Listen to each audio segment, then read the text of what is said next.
was one of my favorite verses is Romans 15:13, which says, "May the God of hope fill you with all joy and peace as you trust in him, so that you may overflow with hope by the power of the Holy Spirit."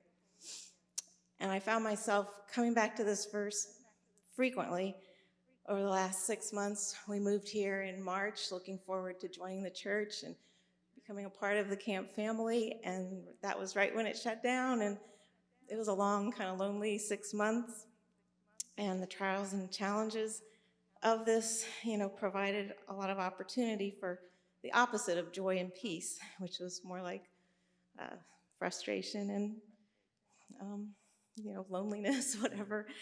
And so I wasn't exactly overflowing. But God is the God of hope, and he hasn't left us alone.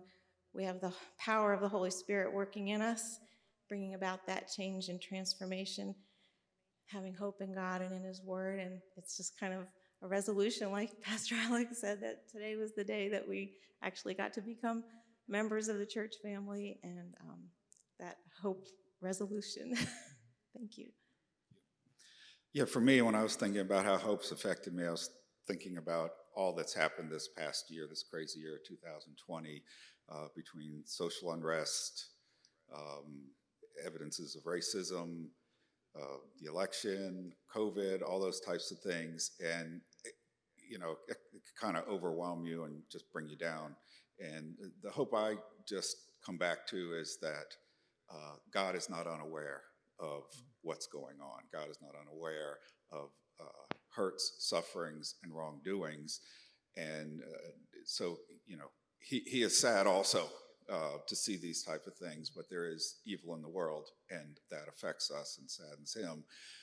But he's also not powerless to act through it and within it, and knowing that he promises that, what Satan has meant for evil, he will use for good, and all things will work to his all things will work good for those that trust in him.